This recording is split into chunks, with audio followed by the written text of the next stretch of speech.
E aí, puxando o gancho, falando da IA, né, que ficamos também tangenciando aqui em alguns momentos, agora mergulhando nisso mesmo. Uma coisa já é, de certa forma, um reconhecimento de padrão por máquina, mas que todo mundo está acostumado, é via o eletro com o laudo, né? Esses laudos, antes de falar das IAs Uhum. mesmo atualmente, né? Esses laudos que vêm do eletro da máquina, em geral, ajudam ou você acha que atrapalham? Eu acho que atrapalha. Eles são laudos até que acurados, até que precisos. O problema é que eles são laudos que fizeram o que o humano podia fazer. Então ele escreve lá que tem um critério de sobrecarga de ventrículo esquerdo, porque a máquina consegue ler que a onda R de V5 tem, sei lá, Uhum. 15 milímetros. E aí ele fez uma soma com a onda S de V1, uma coisa que o humano também podia ter feito. Então, nesse sentido, ajuda, com relação ao menos experiente, pegar e tentar interpretar aquilo ali de alguma maneira. Só que ela não está preparada de maneira nenhuma para dar um diagnóstico clínico, nenhuma, tá? Porque aquilo ali é simples somatório de milivolts. Ela está somando os milivolts e tendo um resultado. Ela não viu o paciente, ela não consegue dar diagnóstico de doença em específico. Como a medida do Supra, aí que tá, o Supra não é suficiente, você já entendeu, mas como a medida do Supra também é uma medida de milivolts, Uhum. qualquer pessoa pode fazer, é medir o ponto J, se é 1 ou 2 milímetros, a máquina também consegue. Então esse diagnóstico, ela, entre aspas, dá, Uhum. mas ela não está dando diagnóstico de infarto com Supra e muito menos de OCA, ela está só te falando, ó, eu medi o ponto J, que é onde se mede o Supra, e esse ponto J está em 3 milímetros. Foi a única coisa que ela fez. Então aquilo ali por si só é um laudo também, é como se um humano tivesse, mais uma vez, estudado um laudo na tua frente, só que agora é você, como paciente, para interpretar. Sensacional. E é um checklist, né? Ela tá só vendo se estabelece critérios bem Uhum. objetivos e numéricos, né? E aí agora na IA propriamente dita. A IA, você acha que está mudando esse jogo? Sim, tá. A IA é o futuro. Só que eu só queria fazer aqui um adendo importantíssimo, que é o quê? Nós vamos falar aqui de IAs muito avançadas, tá? Para o diagnóstico de infarto. Mas essas IAs muito avançadas, em nenhum momento nós vamos citar como muito avançadas aqui ChatGPT, Gemini, Claude, Grok. Não são essas as ferramentas para dar diagnóstico, tá? As pessoas, infelizmente, eu tenho visto isso, né? Elas mandam para mim prints, às vezes, na inocência mesmo. Ó, Uhum. mandei, botei no ChatGPT aqui o eletro e ele deu esse laudo aqui. Gente, o ChatGPT, ele não tem nenhuma habilidade para analisar eletro, tá? Claro, como você pensa que sim, porque você mandou uma foto para lá e ele interpreta a foto. Ela até lê o que está escrito na foto, né, muitas vezes. Então você pensa, ela também vai ler o eletrocardiograma, e é muito inteligente o ChatGPT. Então vai acertar. Ela te dá um laudo, né?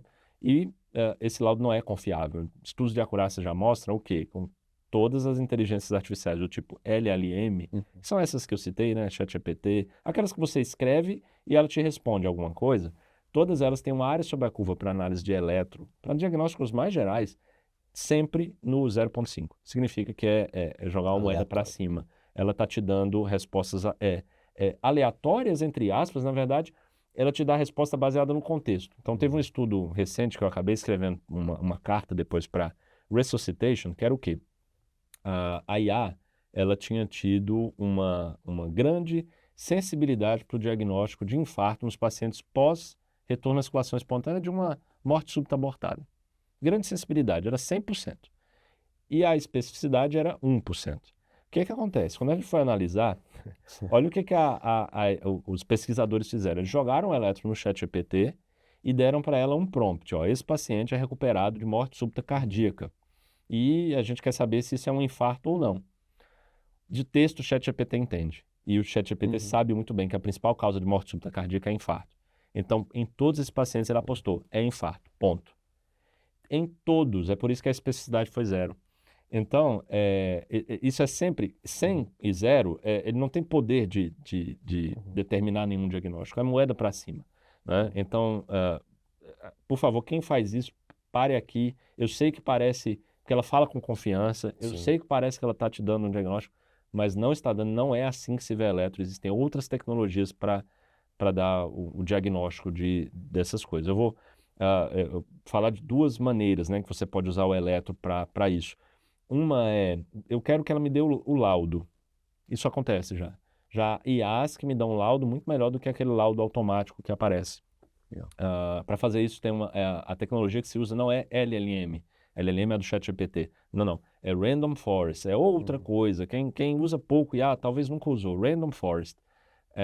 Aí um pesquisador ensina para a IA o que é bloqueio divisional, o que é critério de amplitude, o que é supra, o que é padrão de Aslanger, o que é... Ensina tudo. E dá lá uns alertas para ela ir treinando. Ela treina e depois ela própria vai começar a dar esse diagnóstico, esse laudo ou diagnóstico também, tá? Isso é uma coisa. Agora, para diagnósticos específicos, clínicos, como por exemplo infarto, tem uma IA que está bem avançada, chama Queen of Hearts, que quem quiser pode acessar agora, né? Não tem nenhum conflito de interesse em falar isso, não ganho nada da PM Cardio, mas o aplicativo é PM Cardio, tá? Já está na loja aí para quem quiser. E o que é que essa tecnologia faz? É uma tecnologia do tipo CNN, ela não é treinada com milhares de elétrons, ela é treinada com milhões. O bom da CNN é que ela não depende do humano. Então, se o humano que está treinando a Random Forest, que é a primeira que eu citei, não sabe o que é um sinal do João, porque esse sinal só vai ser descoberto em 2040, a IA também não sabe. É um modelo Agora, supervisionado. exato. Agora, a CNN, você entrega os milhões de exames e fala, ó, esses aqui são os doentes, esses são os sadios, encontre quais são os bits diferentes e comece a dar diagnóstico de quem é doente e quem é sadio. Então, essa tecnologia da PM Cardio, ela está bem avançada nesse diagnóstico, vocês podem usar agora no plantão se quiserem, eu recomendo. Só tenham cuidado com uma coisa, ela não vê contexto, ela só vê o exame. Você entrega para ela os bits do exame e ponto final. Ela não sabe contexto nenhum e o contexto quem tem é você. Então ela não descarta, não despreza a presença do médico, né? O que é também um certo alívio para nós, né? Será que vamos ser substituídos? Acho que a resposta está aqui já, né? Pela própria tecnologia que essa IA tem, essa IA requer o contexto humano em cima dela, né? Em cima disso acontecer. Pode ser que no futuro o próprio aplicativo da PM Card comece a integrar a probabilidade pré-teste, mas ainda assim, quem é que vai ter que escrever lá, né? Clicar qual é a probabilidade pré-teste? É você. Então, o contexto clínico ele continuará muito importante. Essa acho que já era um tópico que também super importante de abordar, essa questão da substituição do ponto de vista da decisão clínica, né? Da análise clínica da decisão clínica. Mas você acha que em algum momento vai ser desnecessário que a gente aprenda a laudar o eletro por conta da IA? A gente, em geral, não. Eu acho que assim, da prática médica geral, eu não vejo daqui a 10 anos, por exemplo, João, que um plantonista não especialista em eletro vá avaliar eletro. Daqui a 10 anos ele vai colocar na IA. Só que ainda precisa ter gente treinando essas IAs, ainda precisa ter gente fazendo consultoria, avaliando onde é que elas estão indo, para onde é que elas voltam. Então, o ensino do eletro e o treino, principalmente, dessas IAs vai continuar exigindo que haja humanos especialistas em eletrocardiograma. Aí sim, são duas coisas diferentes no meu ponto de vista.